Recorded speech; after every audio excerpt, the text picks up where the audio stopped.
Subscribe to our YouTube channel and press the bell icon to get the latest updates.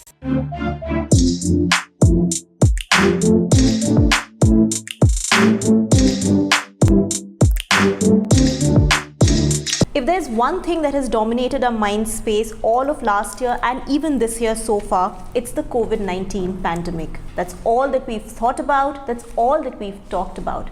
But do we really know what went behind India's management of the crisis? Well, who better than a journalist, an ace health reporter who's covered the pandemic, who's covered the health sector for a long time, to tell us what went behind the scenes. And that's what we're going to talk about in this episode of the Prince Softcover, where we launch books. We are launching a very special book which is by Avantika Ghosh. It's called Billions Under Lockdown. Avantika Ghosh has been an ace health reporter in the country, as I pointed out. She's been a colleague of many years. She's been a friend for almost 8 years now. So it's indeed my pleasure. I'm really happy to be doing this. Avantika, thank you so much for being with us. Let's first unveil your book, and many congratulations for this. Thank you.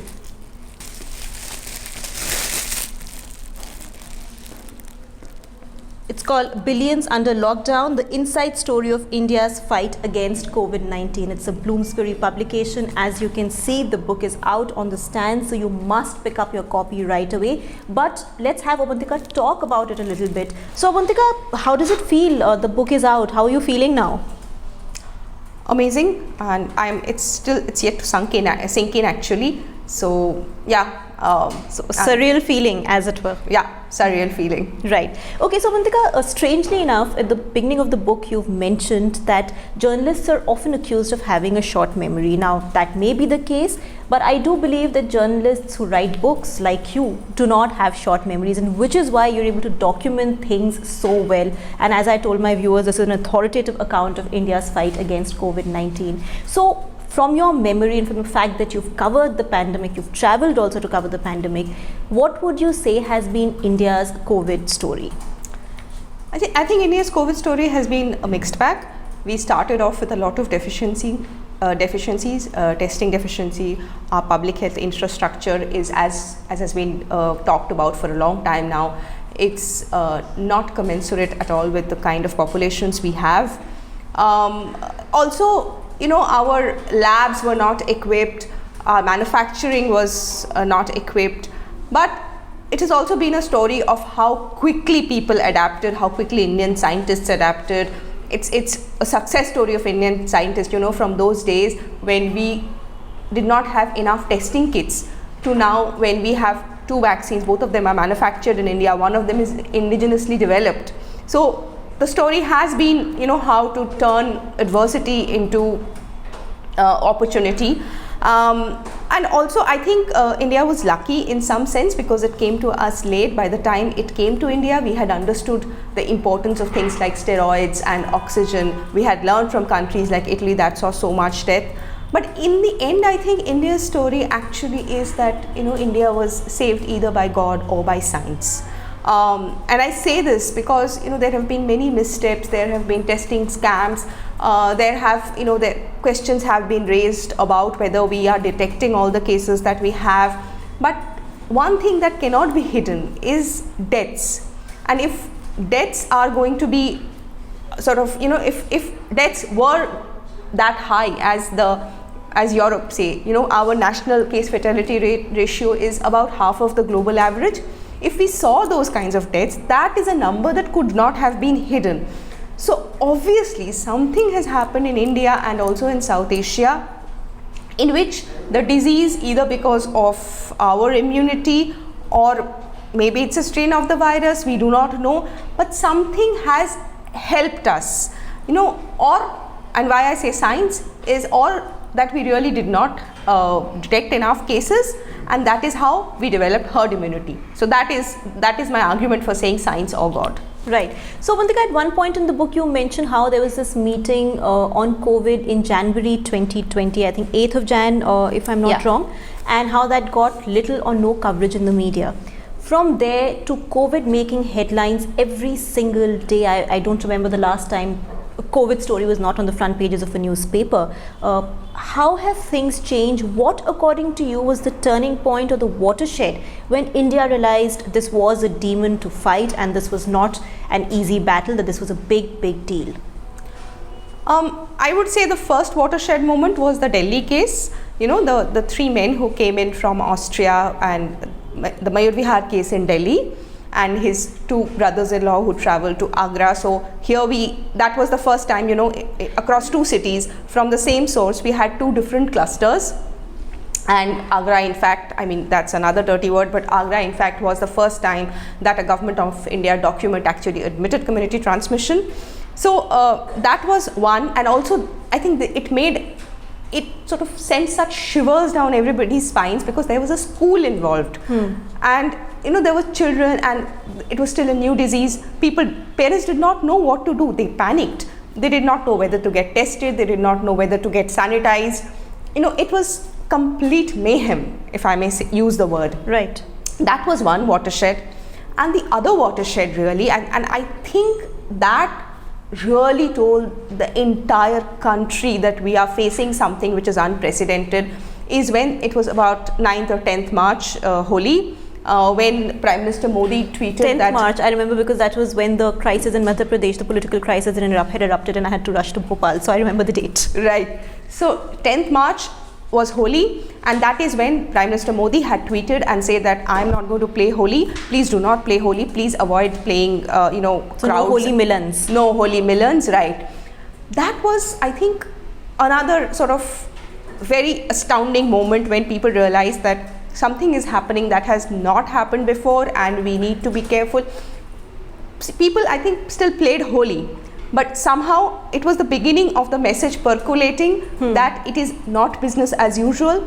Things will have to change over time. And lastly, of course, the lockdown. Right. The lockdown left nothing to imagination. I mean, nobody had ever seen anything like this. So yeah, I think those were three watershed moments. Yeah. Right. So Avantika, before I go any further, this is something that always intrigues me as a journalist. You know, we meet so many sources, they talk to us. There's on the record and there's off the record. There's off the record that can be written but not quoted. There's off the record that's just for our ears and that you cannot, you know, write at all. How, when you're writing a book of this nature, do you decide how much to conceal and how much to reveal? By diligently cutting out every juicy bit in the last edit. I mean, it hurt how much I had to remove, but I had to remove because this is my work. I have to keep going back to those people. Those are my sources. If I reveal my sources in the book, how am I going to, the book is a one-off thing. How am I going to do my stories if I reveal my sources? So and you know, some of these things at a personal level, the person would probably have been flattered that I've written this about him. But I realized that I'm giving away the fact that I know him that well. Right, you have to go back to these people, the same sources. And he's talking to me, so it's not a good thing. It will not help anybody, not me, not the person. So I mean, that was a very sad moment actually. Right. Okay. So coming back to India's fight against the pandemic. So, you know, there was this confusion. As you said, nobody knew anything about the virus. There was lack of awareness. And also, you know, it was something so new that it hit us. And then the Ayush Ministry swooped in with all these claims about Ayurveda and homeopathy and how, you know, there can be a cure for COVID, etc., immunity boosters. You've written about that in the book. So let's talk about these claims, and as a journalist, what do you think of that? So I think, you know, that was, it was something that caught everybody unawares, including the health ministry. You know, as a journalist and as a person of science, I found it extremely shocking because we were talking about a new virus, the novel coronavirus, which means not just Ayurveda, homeopathy. Nobody in the world knew how it would react to anything. That was one of the reasons why it was so feared. And then suddenly a government ministry comes out with this whole list of things. This works, this works, this works. Clearly you have not tested it. It's not about the systems being different as alternative systems of medicine. You know, they argue that our system is different. We don't need to do clinical trials like we do. Even by that argument, where did you test it? Where did you get the patients?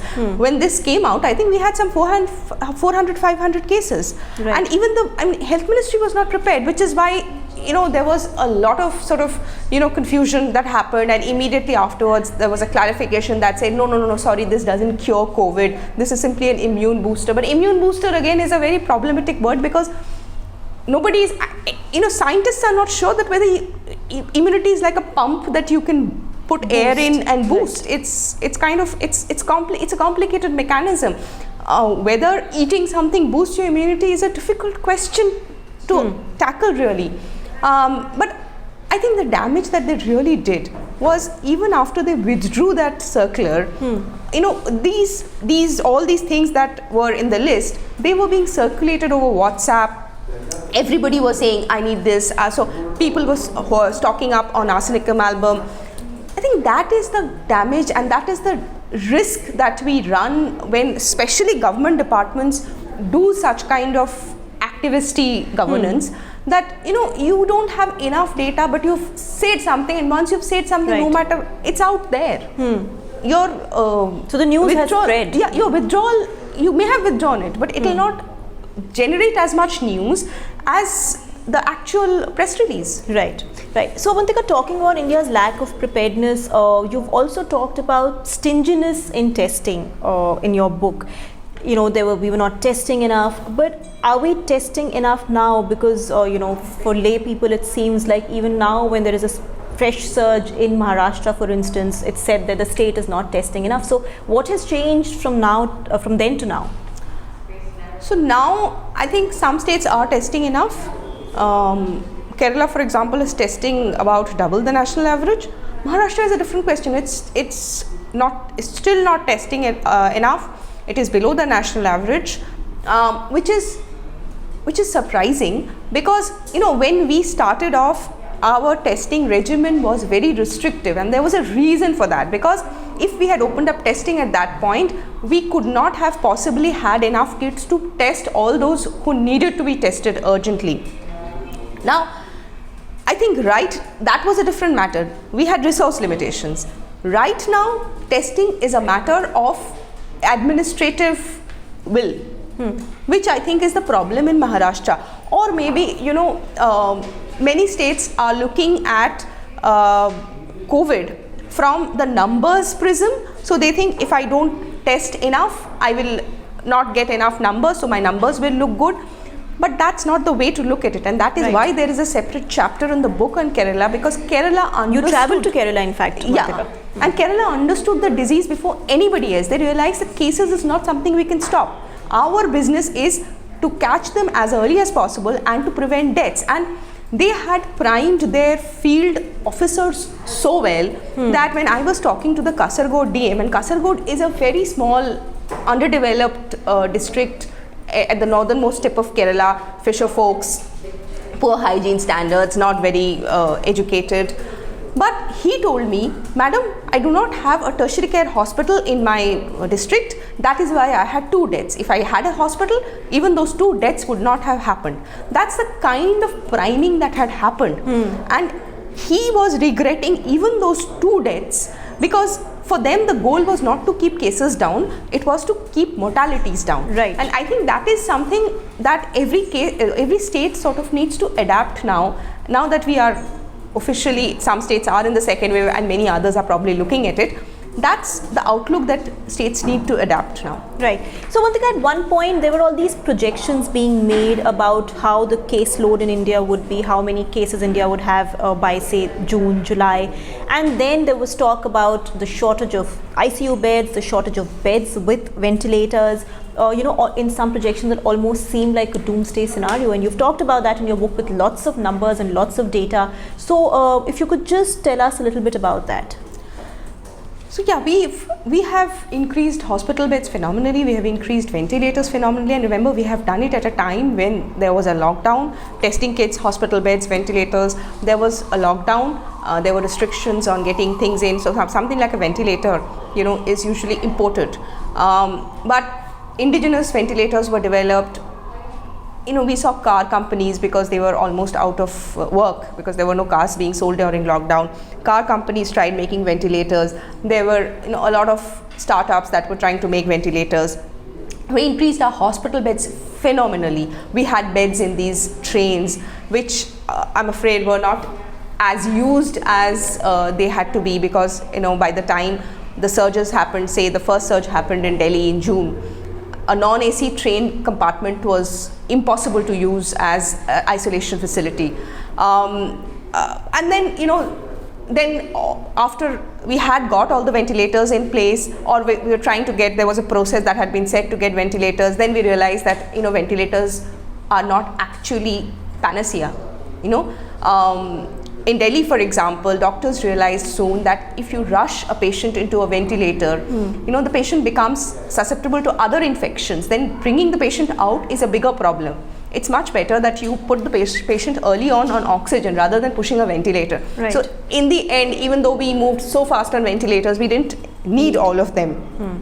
And the government of India, I must say, through all this, we usually associate government with tardiness, but government of India worked 25/8, not even 24/7, I would say, because those days I remember we were afraid to sleep at night because updates would come at 1:30, 2, and every time there was a ping in the phone, we would compulsively check our phones because something had happened, there's a fresh case, a fresh cluster, something has happened. So and I have in all the years, I've been a journalist for 20 years, I have never seen any government function at such a breakneck speed. People were having meetings till 11:30, and as I mentioned in the book, former Health Secretary Preeti Sudan, she would actually tell people at 12 o'clock, "Acha, bahut ho gaya, ab sone jao." That was the kind of work culture that happened. So that is amazing. Right. So Avantika, Government of India worked 25/8, as did journalists like you. And for our viewers, she heads our COVID coverage at The Print. So you can track her work at The Print. You must visit our website, theprint.in, to do that. Okay. Now Avantika, talking a little bit about the M word, masks. You have recall this very fascinating incident in Rajya Sabha from the House proceedings when Mr. Venkaiah Naidu, who's the chairperson, was not allowing some members to wear masks. It's an interesting discussion about why not, because the Rajya Sabha rules perhaps don't allow it. From then to now, when masks have become just another part of us, like that's what we grab as soon as we are sort of stepping out or meeting anybody. What has this mindset change been all about? What has it taken? How difficult has it been? So yeah, and so taking off from that incident in March when the Rajya Sabha chairman said that rules don't allow wearing of masks, I recall this discussion in September, I think, when Jaya Bachchan was speaking and she removed her mask, and from the chair, the same Venkaiah Naidu, he said, no, you can't remove your mask. And Jaya Bachchan says, no, okay, sir, I will clean this after I am done. So that's the kind of journey we have traveled. But I have sort of, now we are seeing, like you said, that, we pick up the mask first, but now I think there's a bit of slackening of that discipline. And for that, I actually blame the way we have done our public health messaging on masks. Because initially we were saying please save, we didn't have enough masks, we were saying please save the masks for people who really need them, people who are having symptoms. But later on, when we made masks mandatory, and that was during the lockdown, the public health messaging component was very limited. What we instead did, and all of us have seen this in our housing societies, in our colonies, are these big notices that Delhi police put up saying that you should wear your mask or you will be fined. Right. I cannot think of a more inappropriate public health messenger than a police force. So Avantika, if I may quickly interrupt you here, because in your book you also mention how there was this irrational fear that the government was sending out through its public messaging. You in fact liken it to that famous dialogue from Sholay where a mother tells the child that so jao warna Gabbar Singh aa jayega. So yeah, why do you feel there was an irrational fear that the government was passing on? I'm not sure the government was doing it deliberately, but in the end, I think when I look back at messaging, and when I look back at the way we have tackled the pandemic, yes, we've had some phenomenal achievements, but the primary tool that we ended up fighting the pandemic with is irrational fear, and that started right from Prime Minister Modi's usage of the words, Corona Vaishvik Mahamari. That's a usage we had never heard before that, and that kind of gave an impression of something so horrible and so fearful. And then we were not doing the public health messaging right. There were cops on the street beating up people for not wearing masks.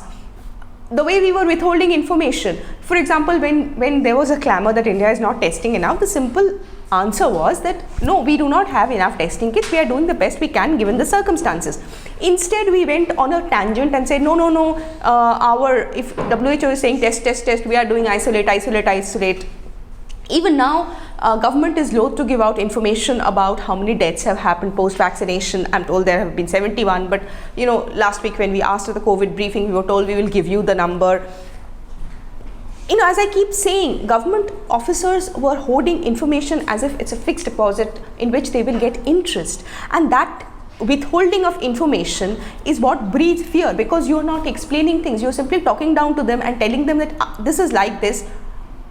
So I'm saying this is what you do this. It's like a class monitor. So, and that is why I think the mask behavior, now again the government is saying COVID inappropriate behavior is causing this surge. The COVID inappropriate behavior has happened because you were like a class monitor who was talking people down, who was saying no, you have to do this, without telling them expressly and over again that this is why you need to do it, this is for your own safety. I don't think we say that enough times. But on the other hand, we spread fear. So and fear, lack of clarity breeds fear. Right. We are scared of the darkness because we don't know what there is, what it holds. Right. So talking about this lack of communication, lack of transparency, somehow community transmission became this dirty no-go word. The government has not accepted, despite the fact that it's obvious that it's out there. As journalists, how exasperating was it for you to keep asking the government this question and not getting a response? Yeah, so very exasperating, because there came a time somewhere, I think August, September, when at the weekly COVID briefing, so we're only allowed to ask, after the presentation happens, we're only allowed to ask about 3-4 questions. And every time somebody would ask about community transmission, all of us would feel, why did you waste a question? Because we know the reply. And the government, I don't know why it got so touchy, because there are no medals. Like we were told that we are not in a race for vaccination. There's no gold medal. Similarly, there's no gold medal for preventing community transmission. In epidemiology, it is accepted that you will, in a pandemic of this nature, you will have community transmission, and I believe all countries are having it. But the government was almost, they were touchy in an almost juvenile way. For example, in July, when there was a government document that mentioned that we have had community transmission since April, they just took that document down, and experts have been saying for so long, I think even they are exasperated now, because they have been saying for so long that just accept community transmission, that will save your healthcare workers. Right. But that didn't seem to have happened. We are still not in community transmission. Right. So Avantika, your book has come out before India could roll out its vaccine program. Now we see it's in the second phase of the vaccine program, where those above 60 and above 45 with comorbidities are taking the jab. How would you assess the pace of vaccination? Are we doing enough or are we lacking? So our vaccination pace is definitely not sufficient, because even if we don't take the whole 137 crore population, even for 30 crores, the pace at which we are going is really slow. For the first phase, frontline and healthcare workers, we have not even done 50%. But our daily vaccination numbers are going up and down. One day we do 30 lakh, next day we do 21 lakh, next day we do 19 lakh. So I don't think that kind of swing is going to help us in the long run, because we really have a long way to cover. And I also think that if this is the pace, this is your best pace, this is the best you're capable of, then we need to prioritize high burden districts, ensure that people there are vaccinated first, because a place like Pune, for example, which has such high seropositivity, giving vaccines there might give you herd immunity sooner than sort of spreading it out in the entire country. In Bihar, say, when numbers are so low, right. Why would you give vaccines? Because see, we are now being very democratic. We are going by state populations, and the government of India is apportioning vaccines like that. But the virus has not been democratic. It has been just a few states or a few districts where the Right. virus has wreaked havoc. So we need to single out those, and we should systematically and strategically advance, because if we cannot do like a fast forward vaccination, this is, I think, very doable. Right. Now, Avantika, before we close, as I said, the vaccination program was rolled out after your book came out. There's a lot more happening. There's a fresh surge in cases in some states, which is making us very worried again. Are we going to see an updated version of your book? I think so, because a lot has happened. This book covers actually till the vaccine announcements, and a lot has happened since then. Our vaccination, the post-vaccination rollout time has also been very exciting, very interesting. That is one chapter that certainly I would want to write, and that very soon probably.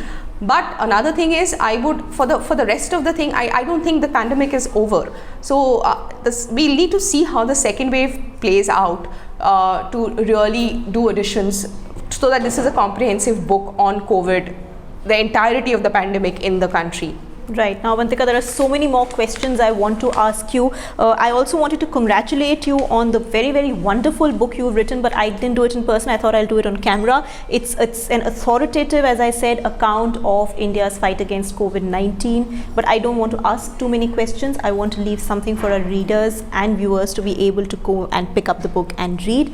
Many congratulations again, Avantika. Thank you. Thank you so much for watching Soft Cover, the Prince platform to launch books.